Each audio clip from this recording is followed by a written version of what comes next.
ఒక్కసారి కొమ్మూరి గోల్డ్ కి కాల్ చేయండి. తాకట్లో ఉన్న మీ బంగారాన్ని విడిపించి మార్కెట్ ప్రైస్ కి వాళ్ళు కొనుక్కుని మిగతా డబ్బులు మీకు ఇచ్చేస్తారు. అందరికీ నమస్తే. వెల్కమ్ టు మనం టీవీ. నేను మీ తిరుపతి. ఎవరెవరైతే మీ వాహనాల పైన ప్రెస్ అనేటటువంటి లోగో వేయించుకున్నారో వాళ్ళందరికీ తెలంగాణ రాష్ట్ర ప్రభుత్వం భారీ షాక్ ఇచ్చింది. సాధారణంగా ప్రెస్ అనేటటువంటి లోగో మీడియా ఛానల్లో పనిచేస్తున్నటువంటి వాళ్ళు వాళ్ళ బైక్ల మీదనో కార్ల మీదనో లోగో వేయించుకుంటారు. కారణం ఏంటంటే మేము మీడియా ఛానల్లో పనిచేస్తున్నాం, మేము జర్నలిస్టులం, పలాని న్యూస్ ఛానల్లో ఉన్నామని చెప్పి సింబాలిక్గా చెప్పడానికి ఆ లోగో వేయించుకుంటారు. ఇప్పుడు రాష్ట్ర ప్రభుత్వం ఒక కొత్త సర్కులర్ని తీసుకొచ్చేటటువంటి కార్యక్రమం చేసినారు. అసలు లోగో ఎందుకు వేయించుకుంటారు ప్రెస్ అంటే, నార్మల్గా పోలీసులు ఆపకుండా ఉండడానికి, తర్వాత మేము సో అండ్ సో ఒక ఛానల్లో పనిచేస్తున్నాం, మేము అందరం కూడా రిపోర్టర్లు, మేము అందరం కూడా మీడియా ఛానల్లో ఉండమని చెప్పి చెప్పడానికి ఆ లోగో వేయించుకుంటాం. ఫర్ ఎగ్జాంపుల్, ఏదో ఒక దగ్గర ఒక ఇన్సిడెంట్ జరిగింది, ఆ ఇన్సిడెంట్ రికార్డ్ చేయడానికి ఒక కెమెరామెన్, ఒక జర్నలిస్ట్ వీళ్ళిద్దరూ బైక్ మీదనో కారులోనో పోతారు. వెళ్తున్నటువంటి నేపథ్యంలో ఇన్సిడెంట్ జరిగిన దగ్గర పోలీసులు చెకింగ్ చేస్తారు, అడ్డుకునే కార్యక్రమం చేస్తారు. అడ్డుకోకుండా ఉండడానికి ఒకవేళ వెహికల్ మీద ప్రెస్ అని ఉంటే వీళ్ళు మీడియాకి సంబంధించినటువంటి వ్యక్తులు వీళ్ళని ఎగ్జిట్ చేద్దామని చెప్పి వాళ్ళని వదిలేస్తారు. వాళ్ళు డైరెక్ట్ ఆ ఇన్సిడెంట్ దగ్గరికి వెళ్ళిపోతారు.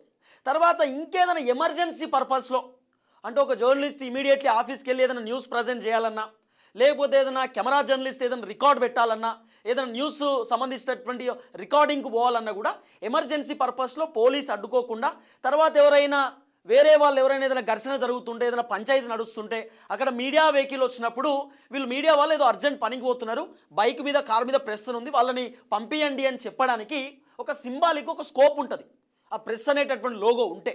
ఈ మధ్యకాలంలో యూట్యూబ్ ఛానల్లో ఉన్నటువంటి వాళ్ళు కూడా ప్రెస్ అనేటటువంటి లోగో వాళ్ళ బైక్ల పైన కార్ల పైన వేసుకుంటున్నారు. జిల్లాలో పనిచేసేటటువంటి స్ట్రింగర్లు, నియోజకవర్గాల్లో ఉన్నటువంటి స్ట్రింగర్లు కూడా యూట్యూబ్ ఛానల్ నుండి పనిచేస్తున్నటువంటి వాళ్ళు కూడా ప్రెస్ అనేటటువంటి లోగో వేసుకుంటున్నారు. సో అందరూ ప్రెస్ అనేటటువంటి లోగో వేసుకుంటున్నారు. అంటే కొంతమంది ఎవరైతే కీలకంగా గుర్తింపు ఉన్నటువంటి వాళ్ళు, గుర్తింపు లేనటువంటి వాళ్ళు కూడా లోగోలు వేసుకుంటా ఉన్నారు, ప్రెస్ అనేటటువంటి లోగో. కాబట్టి అట్లుంటే ఇబ్బంది అవుతుంది. గుర్తింపు ఉన్నటువంటి వాళ్ళకే లోగోలు ఉండాలనేటటువంటి ఆలోచనతోటి తెలంగాణ రాష్ట్ర ప్రభుత్వం ఒక కొత్త అంశాన్ని తెరపైకి తీసుకొచ్చినారు. ఆ కొత్త అంశం ఏంటంటే, అగ్రిడేషన్ ఉన్నటువంటి వాళ్ళు మాత్రమే ప్రెస్ అనేటటువంటి లోగో వేసుకోవాలి, అగ్రిడేషన్ లేనటువంటి వాళ్ళు ప్రెస్ అనేటటువంటి లోగో వేసుకోకూడదు, అగ్రిడేటెడ్ జర్నలిస్ట్ ఖచ్చితంగా కావాల్సిందే. ఒకవేళ కారు కనుక ఏదైనా ఎమర్జెన్సీ పర్పస్లో ఏదైనా రికార్డింగ్ చేయడానికో లేకపోతే ఏదైనా న్యూస్ కవరేజ్ చేయడానికో పోతున్నారనుకో, అట్లీస్ట్ ఆ కార్లో అగ్రిడేషన్ ఉన్నటువంటి ఎవరో ఒక జర్నలిస్ట్ ఉండాలి.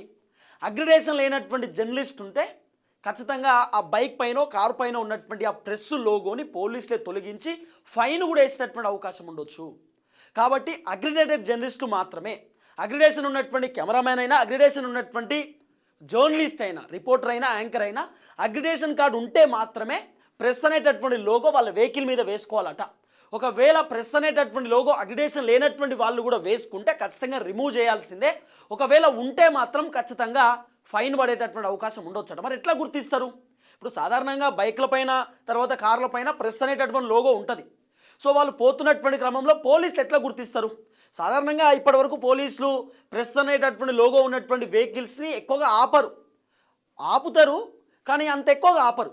కానీ ఇప్పుడు ప్రెస్ అనేటటువంటి ప్రతి వెహికల్ని ఆపేటటువంటి అవకాశాలు కూడా ఉన్నాయి. ఎందుకంటే మీ దగ్గర అగ్రిడేషన్ కార్డు ఉందా లేదా, మీరు ప్రెస్ అనేటటువంటి లోగో మీ వెహికల్ పైన వేయించుకున్నారు కదా, సో మీకు అగ్రిడేషన్ కార్డు ఉంటే చూపియండి, లేదు మీరు అక్రిడేటెడ్ జర్నలిస్ట్ కాకపోతే ఆ ప్రెస్ అనేటటువంటి లోగో రిమూవ్ చేయండి, రిమూవ్ చేయకపోతే ఫైన్ పడుతుంది, ఆ లోగోని రిమూవ్ చేయాలని చెప్పి పోలీసులు కూడా సో కొంత చెప్పేటటువంటి కార్యక్రమం చేయవచ్చు. సో మొత్తానికి ప్రెస్ అనేటటువంటి లోగో ఎవరెవరైతే వేయించుకున్నారో, గుర్తింపు ఉన్నటువంటి వాళ్ళు, గుర్తింపు లేనటువంటి వాళ్ళు, ఈ రెండు అంశాలను రాష్ట్ర ప్రభుత్వం చూస్తున్నారు. గుర్తింపు ఉన్నటువంటి వాళ్ళు అంటే అక్రిడేటెడ్ జర్నలిస్టులు, వాళ్ళు గుర్తింపు ఉన్నటువంటి వాళ్ళు, గవర్నమెంట్ నుండి అగ్రిడేషన్ ఉంటుంది, అగ్రిడేషన్ కార్డు ఉంటుంది, గవర్నమెంట్ నుండి గుర్తిస్తారు.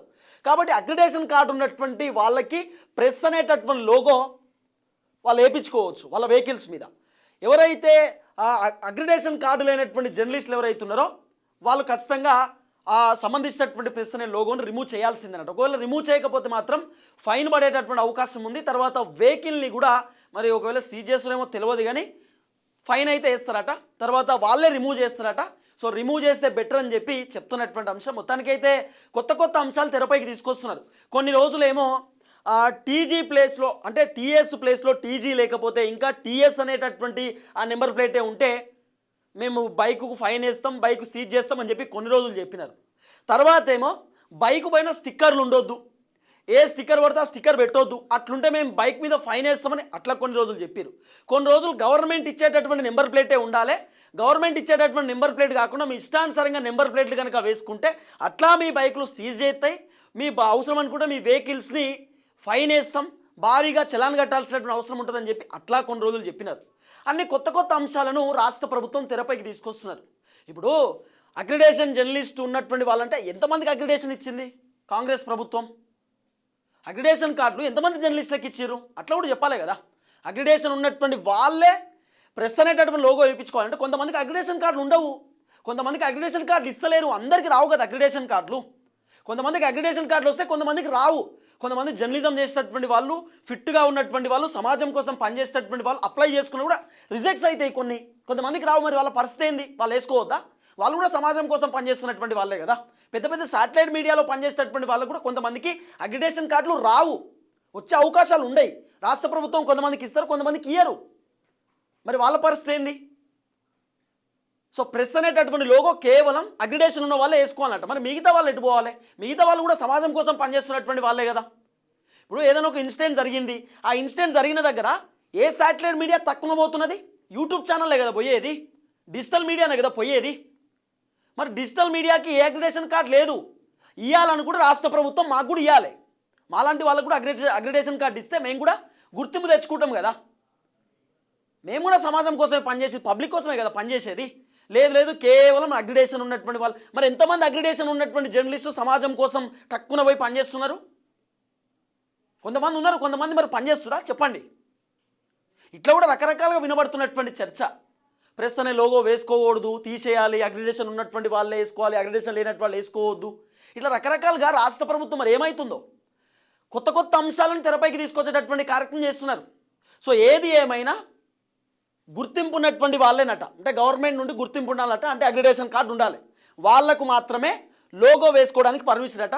మిగతా వాళ్ళు యూట్యూబ్ ఛానల్లో పనిచేసే వాళ్ళు, యూట్యూబ్ ఛానల్లో ఉన్న వాళ్ళు, శాటిలైట్ మీడియాలో పనిచేసేటటువంటి వాళ్ళైనా వాళ్ళకి అక్రిడేషన్ కార్డు లేకపోతే లోగో వేసుకోకూడదట.